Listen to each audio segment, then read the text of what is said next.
Want to do it up. Oh, hey, we are on. Hey, how you doing, everybody? Your old friend Steve. I'm going to bring Mr. Microphone here just to let you know. Hey, how you doing, everybody? Yo, Vinny. Hey, how you doing? Okay, just got off watching the Summers show. The Queen, actually the Princess of Comicsgate. Great show. She's learning how to talk New Jersey. Yeah, like we all do. I mean, come on. Come on, boys. Hey, welcome to the sports final. I'm Steve Baxley's your host. I got the long hair again. I don't know why. Yeah, I do this dumb quarantine crap. Anyway, we got some sports for you here. We're going to do some sports for an hour. Maybe in a New Jersey accent. If you're from Jersey, I'm from Jersey. Okay, capiche? Yeah, there we go. Now it all of a sudden feels right. Anyway, let's get this thing started. By the way, just a little bon mot. Bobby Quinn and okay. Before we do anything, I know we can't do one thing, but we can use the voice or the this.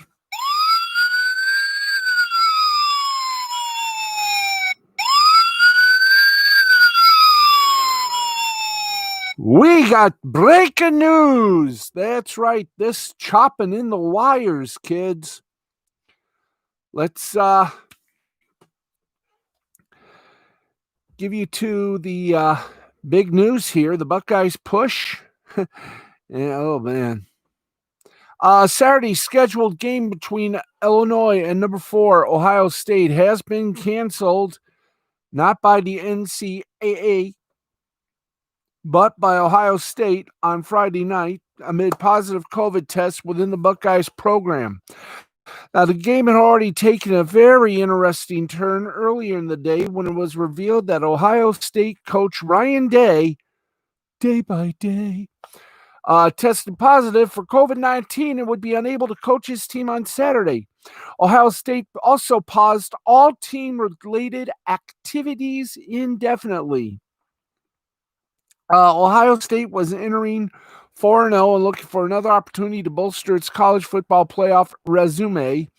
Instead, the cancellation leaves the Buckeyes at the maximum of 7 games before the final college football playoff selections are made on December 30th. Of note, however, is the fact that if the Buckeyes see another game canceled, they will be ineligible for the Big Ten title game per league regulations. Now, the missed game will also take some steam away from Ohio State quarterback Justin Fields' Heisman Trophy chances. The junior threw 3 interceptions in the Buckeyes' 42-35 win over Indiana last Saturday. But his overall season statistics are impressive as he's completed 90 of 113 passes for 1,208 yards. Not bad. And 13 touchdowns. The interceptions thrown against the Hoosiers were the first of his season. Or of this season, as the teleprompter writes. So, wow, this is going to literally, and we will review with you folks the situation as it pertains to this week's college football games. Oh, boy. In fact, right now, why don't we do this? Why don't we talk about the first official projections for bowl season? That's right. The postseason coalition has some insight which teams could be headed where. Now, back in October, college football's postseason received a new, albeit simple, rebrand called bowl season. An original bowl season. Get the sound effect. Thank you. The bowl season organization is the one-stop shop for all things bowl that you see your doctors going into. With the start of bowl season less than a month away, the Frisco Bowl is first up on December 19th. The coalition, as is self-described, has released its first set of bowl projections. These are, of course, separate from the projections released by Jerry Palm of CBS Sports every week. Now, these projections will be released each Wednesday moving forward for the next 3 weeks, leading up to the official college football playoff selections on Sunday, December 20th. You can bet we will be on that one. They are made with considerations to current standings, CFP rankings, conference tie-ins, and discussions between bowl and conference leadership that would appear to peel back the curtain on the inner workings of where teams actually could be headed this winter.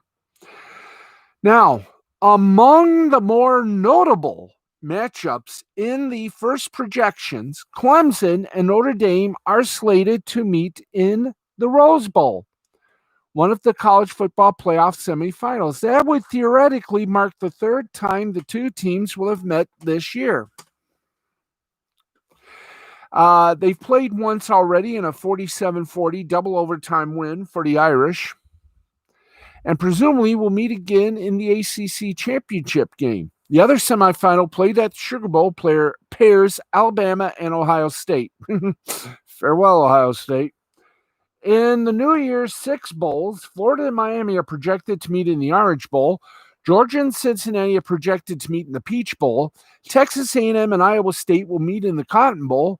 And that will give the SEC 3 teams in the New Year's Six and projects Iowa State as a Big 12 champ. Now, notably, BYU is projected to participate in the Birmingham Bowl on New Year's Day, representing just how stark the difference is for the Cougars between a New Year's Six berth and a lower-tier bowl. Now, let's give you the projections of every cotton-picking bowl game right here, right now. Let's do it. Okay, we begin with the Frisco Bowl and once again, these are projections. They may change. These are not finals, okay? The Tropical Smoothie Cafe Frisco Bowl will pit Tulane versus the University of Texas, San Antonio. The famous Idaho Potato Bowl will feature Memphis versus Boise State. The R&L Carriers New Orleans Bowl will feature Louisiana Tech versus Louisiana, projected. New Mexico Bowl, Marshall versus Fresno State, projected.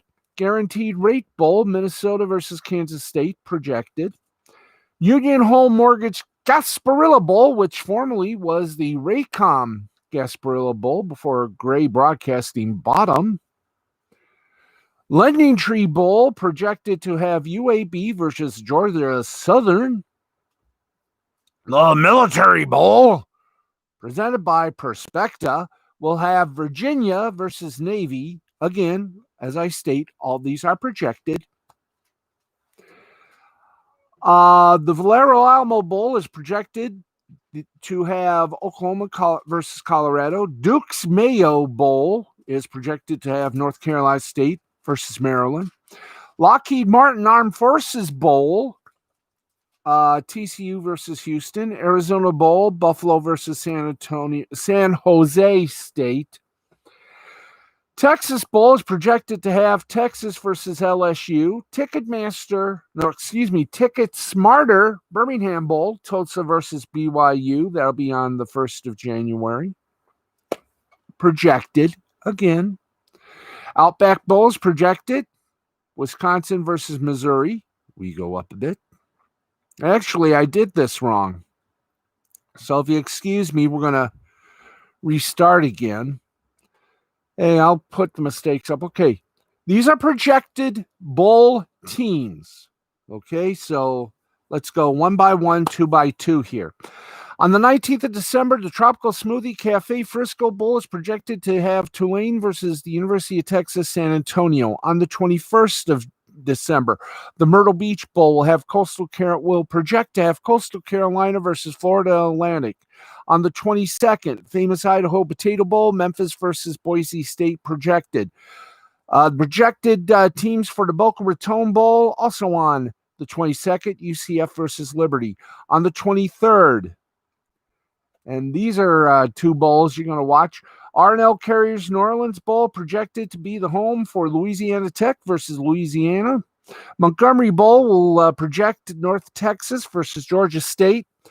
The 24th of December, New Mexico Bowl, Marshall versus Fresno State. 25th of December, the Camellia Bowl is projected to have San Diego State versus Appalachian State. On the 26th, Minnesota versus Kansas State projected for the Guarantee Rate Bowl. On the 26th, it will be projected to be Purdue versus Air Force in the Cure Bowl. Also on the 26th, at the Union Home Mortgage Gasparilla Bowl, Pitt versus Mississippi State. Also on the 26th, the Serve Pro First Responders Bowl, Texas Tech versus SMU projected. Lenin Tree Bowl on the 26th is projected to be UAB versus Georgia Southern. Also on the 26th, projected teams for the Radiance Technologies Independence Bowl, Washington State versus Army. On the 28th, the projected teams for the Military Bowl presented by Perspective, Virginia versus Navy. The projected teams for the Cheez-It Bowl on December 29th, Wake Forest versus Oklahoma State. The projected teams for the Valero Alamo Bowl on the 29th will be Oklahoma versus Colorado. The projected teams for the LA Bowl on the 30th of December, USC versus Nevada. Also on the 30th of December, the Duke's Mayo Bowl is projected to be the home for North Carolina State versus Maryland. On the same date, Transperfect Music City Bowl, Iowa versus Kentucky, the projected duo there. On New Year's Eve, TCU versus Houston is projected to go to the Lockheed Martin Armed Forces Bowl. The other New Year's Eve, the second New Year's Eve Bowl, the Tony the Tiger Sun Bowl, is projected to be where Boston College versus Washington will be. Also on New Year's Eve, Buffalo versus San Jose is projected to be playing in the Arizona Bowl, while West Virginia versus Ole Miss plant their flags on New Year's Eve for the AutoZone Liberty Bowl. And finally, on the New Year's Eve, Texas versus LSU is projected to be planting their flags in the Texas Bowl. Now, New Year's Day 2021 at the VRBO Citrus Bowl, the projected teams will be Indiana versus Auburn. Ticket Smarter Birmingham Bowl, the teams will be Tulsa versus BYU projected.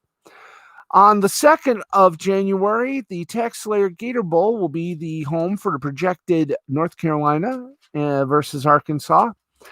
Then the Outback Bowl will be the projected home for Wisconsin versus Missouri. And then the big one, kids. Here we go. On December 30th, somebody should have upped this one. Goodyear Cotton Bowl Classic is projected to have Iowa State versus Texas A&M. I think that date's somewhat inaccurate here, but we're reading them off the schedule. The Chick-fil-A Peach Bowl on New Year's Day will have Georgia versus Cincinnati. On January 2nd, the PlayStation Fiesta Bowl is projected to have Northwestern versus Oregon. The Capital One Orange Bowl is projected to have Miami versus Florida. The Rose Bowl game projected to have Notre Dame versus Clemson. And the All-State Sugar Bowl is projected to be Ohio State versus Alabama. And there you go. And, of course, the championship game will have that dynamic of a winner, I do believe. So there you go. This is the projections as of November 27th, 2020. Of course, next Wednesday, we'll see if any of it changes, and we'll give them all to you. But what you think, folk? I agree. Stranger things have happened. But there you go. There are the college football projections where everybody is going. Note the teams that have no place to go. Michigan, Michigan State. So we'll have to wait till next Wednesday to see if anything happens. So now, let's get to it. We got some NFL news for you, and I think you already know what it is. But if you don't, we're going to tell you anyways. The Baltimore Ravens, Pittsburgh Steelers game that was scheduled for Thanksgiving to be the closer for the day of football, Thanksgiving Day football schedule. Well, they changed it. They moved it to Sunday afternoon, also on NBC, but because of, surprise, more positive COVID tests, it has now been scheduled to play on Tuesday night. That's right. Get up there, boys. Thank you. The Pittsburgh Steelers Week 12 home game against the Baltimore Ravens has now been rescheduled for Tuesday night at 8 p.m., of course, to be broadcast on NBC. It was initially slated to be played on Thursday night, but was first rescheduled to Sunday afternoon after the Ravens had several members of the organization test positive for COVID.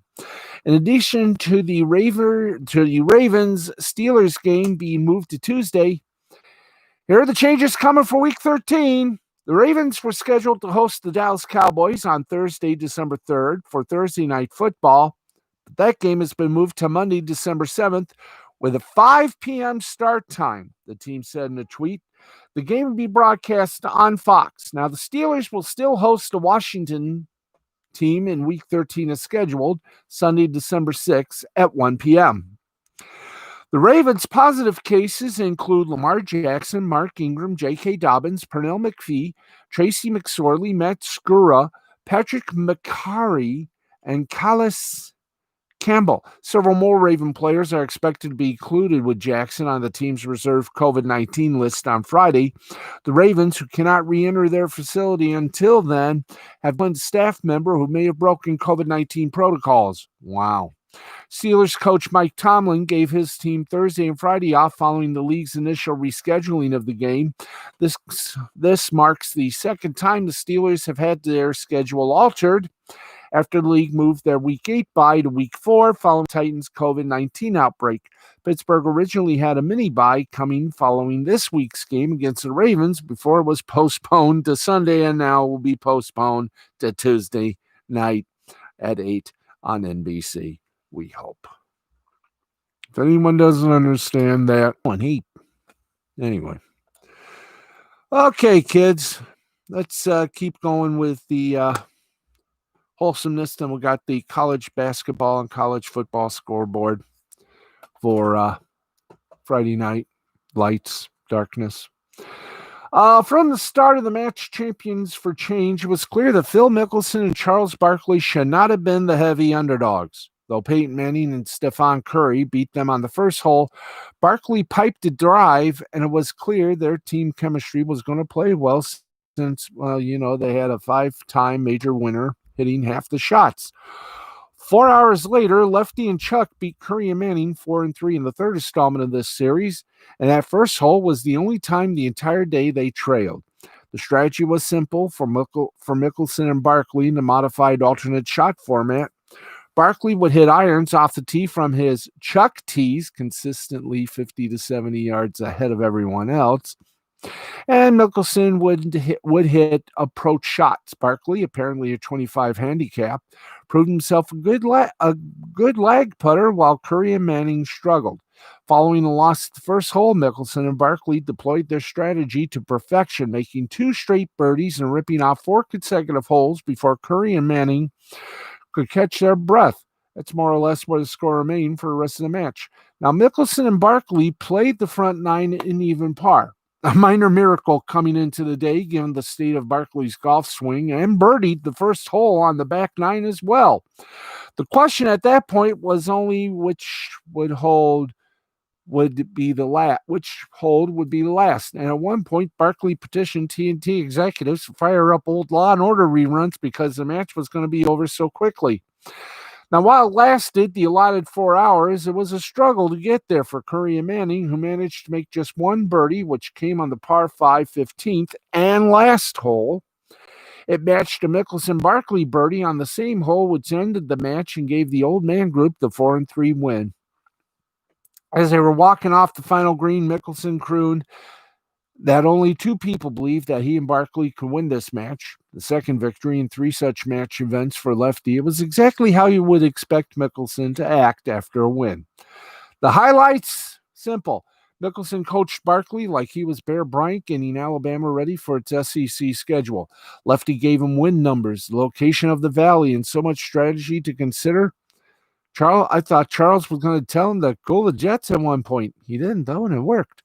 Barkley was legitimately a good lag putter and set Mickelson up for a lot of putts to win holes.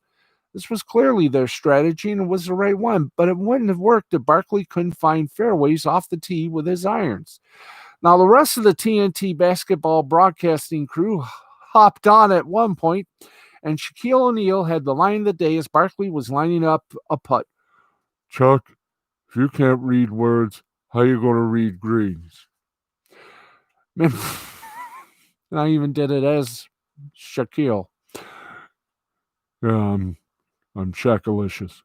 Manning was self-deprecating and played well, but Curry seemed somewhat nervous all day. His swing is butter, and it feels unfair that someone with that jumper also gets to have that swing. But on the broadcast, Andre Iguodala kept saying +1 handicap every time he hit a bad shot, and it was low-key the funniest bit of the entire day. The only chance Manning and Curry had of winning was asking for the match to go 36 holes. Barkley started fading towards the end and was having trouble focusing after on-course broadcaster Gary McCord stole some of his snacks. Mickelson definitely carried him late. And everybody was wondering out loud multiple times throughout the round how much could one legally wager on Mickelson. Apparently a +5 handicap against Curry, a +1. That gap was not 4 shots today, though you can tell from Curry's swing that he can play a little bit, which sort of makes you wonder, how the hell did he get a show called Holy Moly off the ground? One thing today solidified is that Mickelson's going to be wild as a Ryder Cup captain. Nobody ever loved being asked how to hit a golf shot more than him. Nobody has ever loved talking golf with people he knows he's better than, either currently or historically, more than him. And it'll be a show. Add it all up in the third edition of the match, while not as power-packed as either of the first two because Tiger Woods was not involved, was fun and entertaining. The result mattered little as money was raised for HBCUs, and a nice product was put on television for a post-Thanksgiving crowd hungry for some golf. It was a delight to watch because Barkley and Mickelson could talk circles around anyone and everyone. It's hopefully not the last of these we get. They were good. It was fun. Golf is fun. Yay.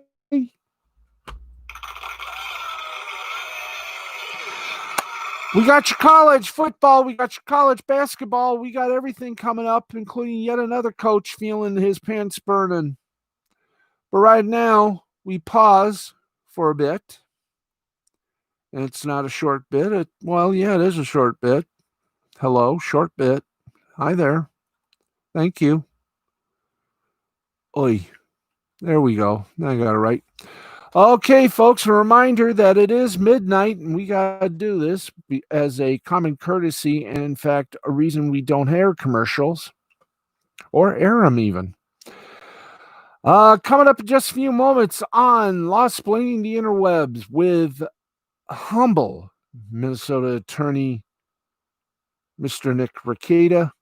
Black Pill Friday. Come and get your black pills at deep discount. That's what Ricada Law is doing. In other words, it's a Firefall Friday. on the Rakea Law channel here on YouTube. Catch it midnight, or you can just wait about 30 minutes and then catch it because we're off the air at 12:30, 12:35 actually. So if we can go back, it will be fun, won't it? Yes, it will.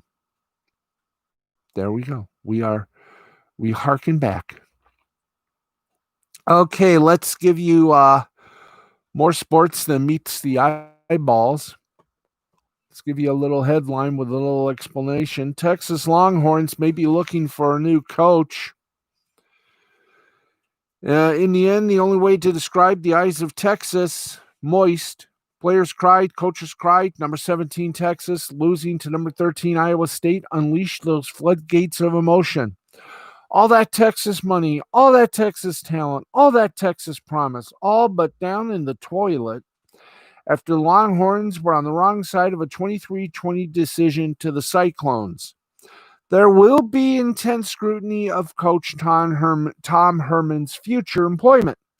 That started early and often following a loss that came with the finality of Cameron Dicker's desperation 57-yard field goal attempt sailing wide left as time expired. Now that's what will sit with Orange Bloods everywhere as they slog through the remainder of the season with no chance of playing in the Big 12 championship game. The team that danced happily out of Darrell K. Royal Texas Memorial Stadium is now all but certain to play for the Big 12 title. And maybe it's gotten so far beyond Herman's future as Texas coach that the answer was clear. The guy on the other sideline should probably be the Longhorns' next coach. Iowa State's Matt Campbell is just about the hottest name in the game. Whether Texas power brokers will deem him worthy of fate figures, whether Texas will be a preferred destination over, say, Michigan or maybe the Detroit Lions. Don't do it. Don't do it. Is less of a question as to whether Campbell will leave. The 40-year-old Ohio native was crying too. Iowa State defeated Oklahoma and Texas in the same season for the first time in program history. In his fifth season at the helm, Iowa State is off to its best ever start in conference play, going 7-1. Campbell's departure is far from certain. There is talk he enjoys Ames, Iowa, and the challenge of coaching up three-star prospects to the point they could beat Oklahoma and Texas. There are further rumblings that Campbell would only consider Ohio State or Notre Dame. That brings it back around full circle. If you haven't noticed, Texas is not Ohio State nor Notre Dame. They're an actual football player. They're an actual football team that cares. The Longhorns just lost to a program with $128 million less annual athletic revenue. On paper, Cyclones have less talent, too. Maybe that's what hurt the most, falling to an inferior opponent in a make-or-break game. Or maybe it was inevitable. There has been a lot of losing to such points in the last decade at Texas. The Tom Herman experiment is the latest that hasn't worked to this point. It's actually been 11 years since Texas last won the Big 12 in 2009. Those glory days quickly fizzled with Mac Brown run out of town and Charlie Strong never establishing himself. Now Herman has all but completed his 4 years on the job without a conference championship. Texas loyalists expected at least that from Herman, once the hottest name in the game himself. Worse, the Horns look like they've regressed since teasing us with a turnaround in 2018. That year, Texas beat Oklahoma to get to the conference championship game, lost the rematch, and throttled Georgia in the Sugar Bowl. Since then, 13-8. Herman is 7-7 in his last 14 conference games. Real progress, now debatable.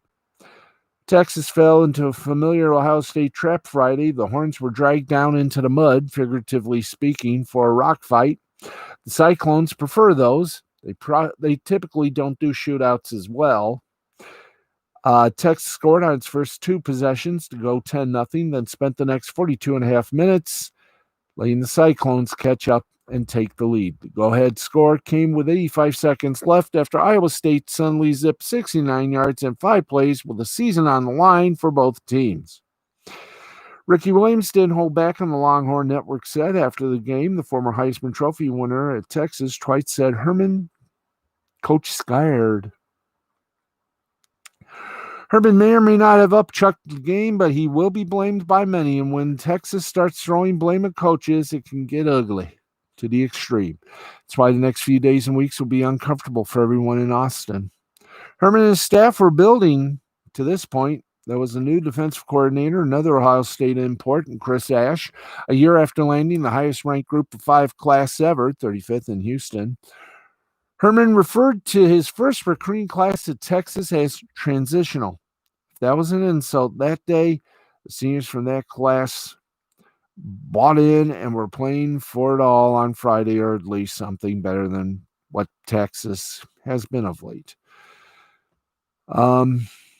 Ellinger was one of the seniors. It's borderline tragic that he has to go out this way. He grew up burnt orange through and through. He played his high school football 7 miles from where he played his final college game on Friday. But it was Ellinger who failed to convert twice in the fourth quarter. His fourth down scramble came up inches short at the Iowa State 13-yard line with 8 minutes left.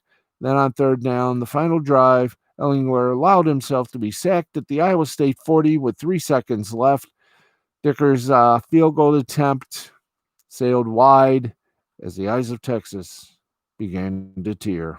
Now the question is whether Texas is fed up with Tom Herman or will give him one last chance. I hope they do. The guy's good. The guy's good people. Okay, let's quell the worrying here for a moment. We'll get you back to the headlines, and then we'll get to the scoreboard very shortly. But right now, and also college football and college basketball as well. Right now, we got a little media bite for you. Friends from the other side of the tracks, awfulannouncing.com, and we're proud. And wow. More madness on COVID-19. Are you ready for this?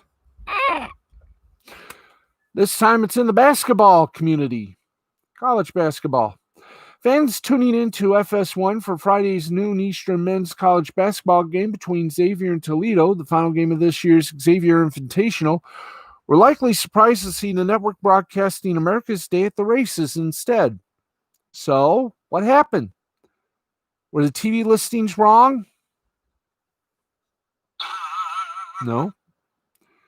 Was Friday's college basketball game, nor was the Xavier Toledo game not interesting? And neither, Friday's college basketball schedule wasn't wrong either. You see, the Xavier Toledo game was pulled off of FS1 when the crew working on the telecast found out that someone tested positive for COVID-19. As a result of the last-minute decision, the broadcast for the game was streamed on the Xavier Sports website, goxavier.com.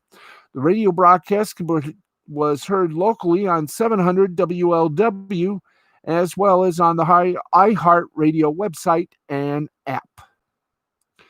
You're probably saying, what the hell happened? Well, the development was reported by the Xavier basketball Twitter account, Toledo sportscaster Jordan Strock, and the Cincinnati Enquirer's Adam Baum. As of the Shindigaroo here, Toledo led the half 38-34. In the first 2 games of the Xavier Invitational, the Musketeers blew out Oakland University 101-49, squeaked by Bradley 51-50. SI.com projected Xavier to finish 6th in the Big East, while ESPN's college basketball staff picked the Musketeers for 7th in the conference. Meanwhile, Toledo split its first 2 games, losing 61-59 to Bradley and defeating Oakland 80-53. Preseason previews that predicted the Rockets to finish 6th in the MAC might have to be revisited based solely on their early performance through the 2020-2021 season is obviously very young. And, you thought waiting for news of Sinclair and their regional sports networks was long. We now got more weirdness. No, not from them, from the folks at Maven. You know, the ones that owned Sports Illustrated and destroyed it at the same time. Well, it's been quite a year for the Maven.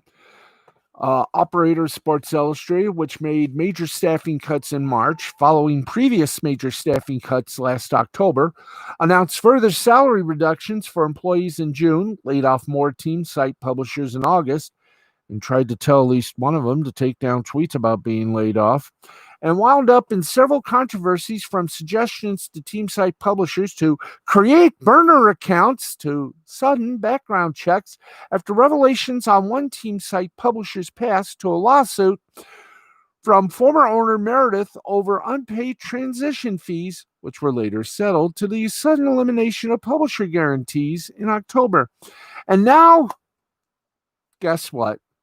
There's some pressure from investors for major changes in who's overseeing the company. We've already seen some changes with CEO Jim Heckman stepping down in August and Ross Levinson taking his place. But as Hollywood reporter Alex Weprin relayed Friday, this week saw a letter to the Maven board from two very large investors calling for the entire current board to resign en masse. That's right. Weprin also provided a link to that full letter in the SEC Securities and Exchange, on the SEC, the Security and Exchange Commission, not the College Athletics Conference website. Here it is in full. Get to it. November 24th, 2020, the Maven Inc. Attention Board of Directors, ladies and gentlemen. As has been discussed with a number of you, the company and many of its stockholders, including the undersigned, believe that it is time for the company to pursue a new direction. While we appreciate the time and dedication of the board of directors over the years, we believe that new direction needs to start from the top, with a new board that better reflects the company's current strategy and stockholder base. Accordingly, the undersigned stockholders respectfully request that each of John Fitchthorne, Rinku Sen, Peter Mills, David Bailey, and Josh Jacobs tender their resignations from the board effective immediately. We believe that it is in the best interest of the company and all of its constituencies, including the stockholders, that this transaction be handled amicably. Having said that, we believe that like-minded stockholders representing a majority of the voting power of the outstanding shares of the company are prepared to remove the named directors if necessary and as permitted under Delaware law and the company's organizational documents. We are prepared to begin the process of a consent solicitation as soon as Wednesday, November 25th. Oh, that was Turkey Eve. If needed, but are hopeful it is not. Again, our hope and desire is to have a mutual and friendly parting of the ways. We look forward to a prompt response. Now, for the translation, here's Jethro. Attention, board of directors. You Hicks. As we had this here company conflab with many of our little stock boys and girls, including those that signed this document, it's time for the company to get hip and go into a new area. Now, while we're thanking the time and dedication of the board of directors, you idiots, over the years, well, we believe that some new pigs need to be coming into the trough. We got to start from the beginning with some new blood that better reflects the company's current strategy, company's current strategy and stockholder base. In other words, we need some people that know what they're doing. We respectfully demand that the buns of the following people be served to us on a silver platter. This here John Fitchthorne, Rinku Sen, Peter Mills, David Bailey, Josh Jacobs. They get to writing their bye-byes effective immediately And we know it's in the best interest of the company that continues to suck money without a profit. I haven't said this. We want this transition to be handled with friendliness and no BS to the media. And we believe that those people who I think like us represent a majority of the voting power of the shares outstanding of the company and are prepared at all costs to remove these idiots if necessary and as permitted under the law and the organizational docs. And we are prepared to kick them out as soon as Wednesday, if needed, but hopefully it's not, and they leave with their heads between their tails. Thank you, gentlemen. Now, there have been numerous discussions of Maven's direction over the years. Mainly, they all need to see psychiatrists. Including on the financial side, last October, some of their 2018 SEC filings came to light in a Fortune piece, which included a report covering the period to June 30th, 2018, that said they lost $8 million in the first 6 months and took a $225,000 loan from Heckman. The report also saw executives express substantial doubt about the company's ability to continue as a going concern within 1 year. Well, things looked a little rosier by the end of the year, which with the company raising $132 million between July 2018 and October 2019 and claiming more than $45 million in quarterly revenue for the fourth quarter 2019, plus projecting $27 million in SI operational savings for 2020 following the cuts in 2019 October. But the May filing suggested they only had resources to operate through April 2021. Now, it's unclear where Maven is financially right now, but the letter from Riley and Rendino is quite the vote of no confidence in the current board. And if they actually have the votes to back it up, the current board may be on their way to the catapult. If that does happen, we'll see what that means for Maven in general and Sports Illustrated in particular. At the very least, it means there will probably be more big changes ahead. Whether or not this means survival for Sports Illustrated remains to be seen. Oi. Now, let's get you some college basketball, college hoops, college ball. Yep, college hoops. I was about to say college hoop and college poops. So let's get to the college of football and tonight's finals before we give you the Saturday Shamantofu. Okay, and the first thing first is, are they all finals? Probably. Well, here we go. Guys, you think maybe we can get the finals from today? Well, let's give you the games that are postponed and or canceled or both. Shall we? Hi, how are you? Hi, how are you? There we go. Okay. Boy, this is fun, isn't it? Okay, games that are postponed are Louisiana Tech and Florida International, number 25 Tulsa and Houston. Florida Athletic and Middle Tennessee, games canceled. Number 4 Ohio State and Illinois, 16th ranked, Minnesota and 16th ranked Wisconsin. 7th ranked Cincinnati and Temple, Utah and Arizona State. I think if we can do this on the proper extent of the word is the word. Okay, wow.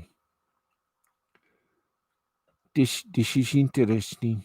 Do we have at least a little Friday? Yeah, let's check in about.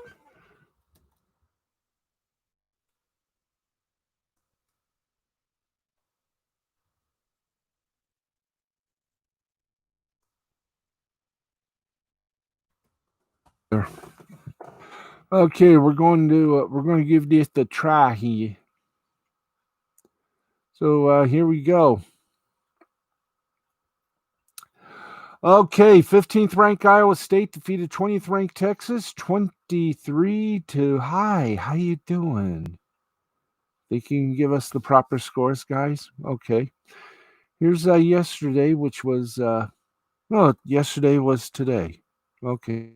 Can we get everything not in a mishmash here? Grazie.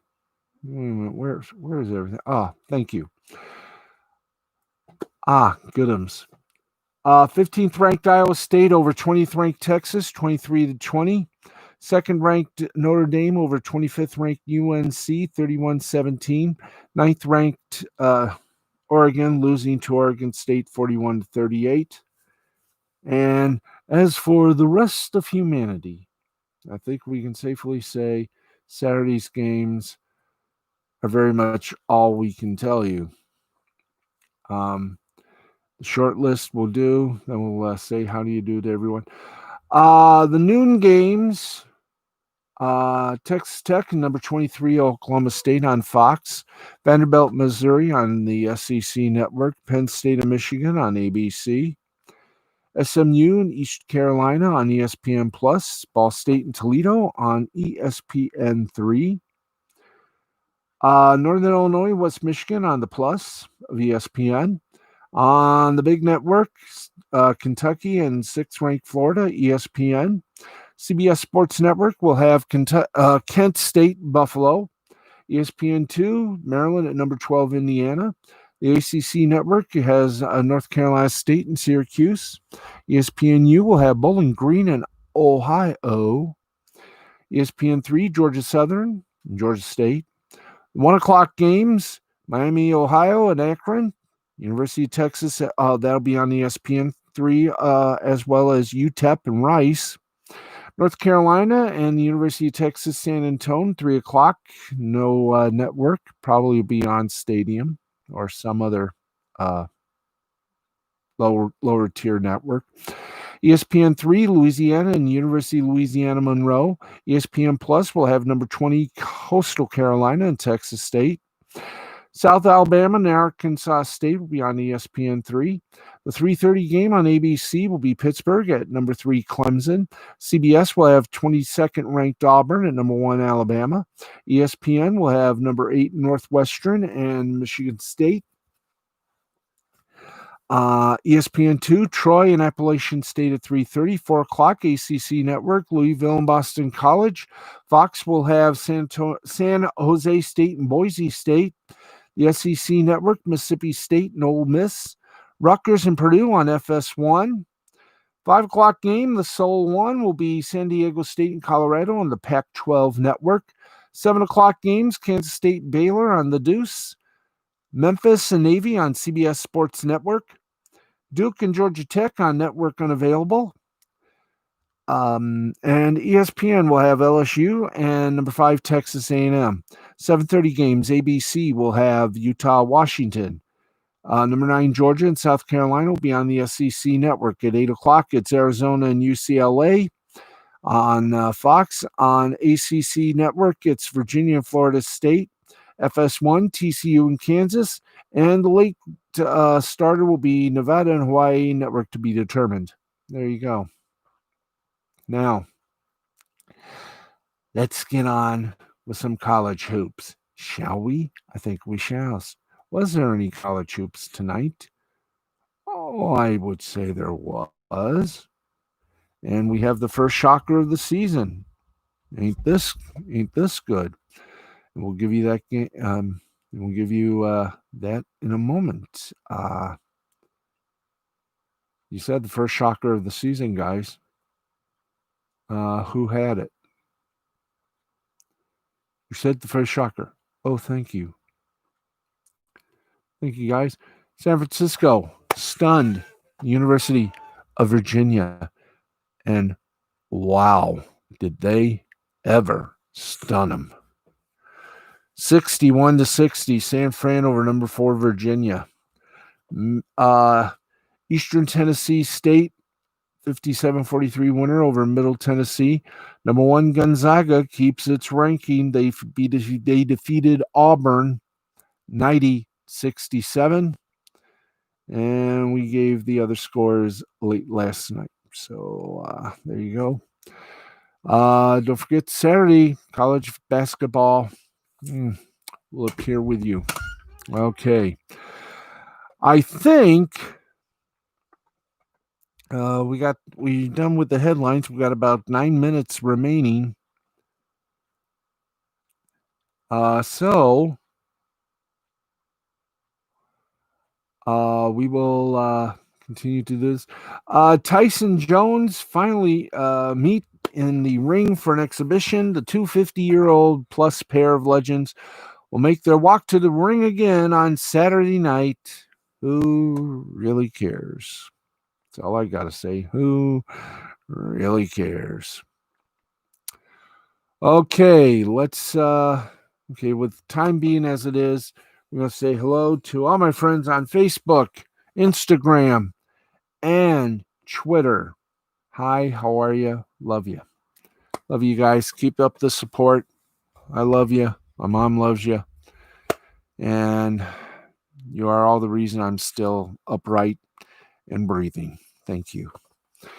Okay, speaking of things that are upright and breathing, it's time to wrap this puppy up with a thing we like to call the Friday night scoreboard. And here we go with the scoreboard. And the scoreboard is sponsored by the L2C Media Network. We need somebody to sponsor this show. We also need sponsors for the two podcasts that we do, Last Call Cafe and Russell Anime Hut. We might find them. But right now, we got the scoreboard. And we'll talk more about other things in just a bit of moments. But here we go. We've got some interesting finals for you. And we do them like this. In soccer, Premier League, Newcastle over Crystal Palace, 2-0. The Bundesliga, Werder Bremen lost to Wolfsburg 5-3. And on the Spanish La Liga, Valladolid and Levante tied at 1. In EuroLeague basketball, Valencia over Fenerbahce, 90-86. Panathinaikos over Bayern, 83-76. Leon Villeban defeated Barcelona, 80-68. In the Czech Republic Hockey Extraliga, Sparta Prague over Montfeld, 2-1. Trinek over Liberec, 6-4. In overtime, it was Karlovy Vary over Vitkovice, 2-1. Komata Brno over Pleasant, 2-1. Cesc Bujovic over Ziln, 3-2. Mlade Boleslav over Olmuk, 3-0. Pardubice over Litvinov, 2-1.